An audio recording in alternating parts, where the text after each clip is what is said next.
ನಮಸ್ಕಾರ ವೀಕ್ಷಕರೇ, ನೀವು ನೋಡ್ತಾ ಇದ್ದೀರಾ ಸ್ತ್ರೀ ನ್ಯೂಸ್. ನಾನು ರಶ್ಮಿ ಪ್ರಭುಲಿಂಗಪ್ಪ. ನೀವು ಗೂಗಲ್ ನಲ್ಲಿ ಯಾವುದಾದ್ರೂ ವಿಷಯವನ್ನ ಹುಡುಕುವಾಗ ಹಲವು ಬಾರಿ ನಾನು ರೋಬೋಟ್ ಅಲ್ಲ ಎಂದು ಟಿಕ್ ಮಾಡಲು ಕ್ಯಾಪ್ಚಾ ಕೋಡ್ ಬರುತ್ತೆ.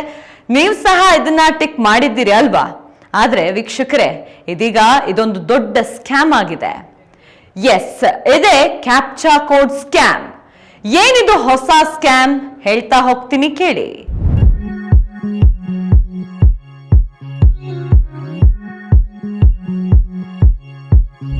ಇದನ್ನು ಸರ್ಚ್ ಎಂಜಿನ್ಗಳು ನಮ್ಮ ಡಿವೈಸ್ ಅನ್ನು ರೋಬೋಟ್ ಅಲ್ಲ, ನಿಜವಾದ ವ್ಯಕ್ತಿ ಬಳಸುತ್ತಿದ್ದಾನೆ ಎಂದು ಖಚಿತಪಡಿಸಿಕೊಳ್ಳಲು ಮಾಡ್ತವೆ.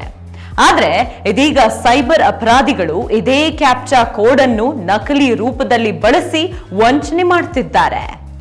ಅವರು ನಕಲಿ ವೆಬ್ಸೈಟ್ಗಳನ್ನು ತಯಾರಿಸಿ ಅದರಲ್ಲಿ ನಕಲಿ ಕ್ಯಾಪ್ಚಾ ಕೋಡ್ ಹಾಕ್ತಾರೆ.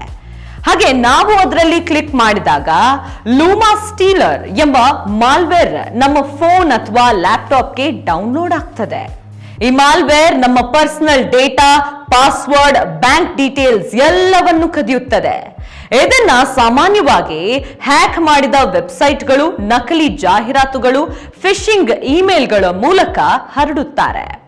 ಕೆಲವೊಮ್ಮೆ ನಕಲಿ ವೆಬ್ಸೈಟ್ಗಳಲ್ಲಿ ಬ್ರೌಸರ್ ನೋಟಿಫಿಕೇಶನ್ ಆನ್ ಮಾಡಿ ಎಂದು ಪ್ರಾಂಪ್ಟ್ ತೋರಿಸ್ತಾರೆ. ಅದನ್ನ ಒಪ್ಪಿಕೊಂಡ್ರೆ ಮಾತ್ರ ನೇರವಾಗಿ ಅಪಾಯ.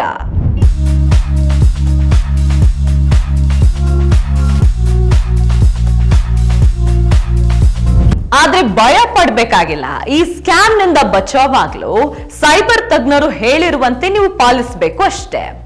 ಯಾವುದೇ ಅನ್ನೋನ್ ವೆಬ್ಸೈಟ್ ಗಳ ನೋಟಿಫಿಕೇಶನ್ ಅನ್ನ ಆನ್ ಮಾಡಬೇಡಿ. ಕ್ಯಾಪ್ಚಾ ಮೇಲೆ ಕ್ಲಿಕ್ ಮಾಡಿದ ನಂತರ ಬರುವ ಸೂಚನೆಗಳನ್ನ ಅನುಸರಿಸಬೇಡಿ. ಯಾವ ವೆಬ್ಸೈಟ್ ಲಿಂದನಾದ್ರೂ ಅದರ ಒಂದು URL ಚೆಕ್ ಮಾಡಿ. ಅಲ್ಲಿ ಕಾಗುಣಿತದ ತಪ್ಪುಗಳು ಅಥವಾ ಅಸಹಜ ಲಿಂಕ್ಗಳಿದ್ರೆ ಅದು ನಕಲಿ ಎಂದು ನೀವು ತಿಳಿದುಕೊಳ್ಬೇಕು. ಒಟ್ನಲ್ಲಿ ಕ್ಯಾಪ್ಚಾ ಕೋಡ್ ಹೆಸರಿನಲ್ಲಿ ನಡೆಯುತ್ತಿರುವ ಈ ಹೊಸ ಸ್ಕ್ಯಾಮ್ ಬಗ್ಗೆ ಜಾಗರೂಕರಾಗಿರಿ. ನಿಮ್ಮ ಒಂದು ಅಜಾಗರೂಕ ಕ್ಲಿಕ್ ನಿಮ್ಮ ಡೇಟಾ, ಹಣ ಮತ್ತು ಸುರಕ್ಷತೆಯ ಮೇಲೆ ದೊಡ್ಡ ಅಪಾಯ ತರಬಹುದು. ಜಾಗೃತಿ ಮಾತ್ರ ರಕ್ಷಣೆ. ಇಂಥ ಮತ್ತಷ್ಟು ಇಂಟ್ರೆಸ್ಟಿಂಗ್ ಹಾಗೂ ಇನ್ಫಾರ್ಮೇಟಿವ್ ನ್ಯೂಸ್ಗಳಿಗಾಗಿ ನೋಡ್ತಾ ಇರಿ ಸ್ತ್ರೀ ನ್ಯೂಸ್. ಇದು ಒಂದು ಹೊಸ ಅಧ್ಯಾಯ.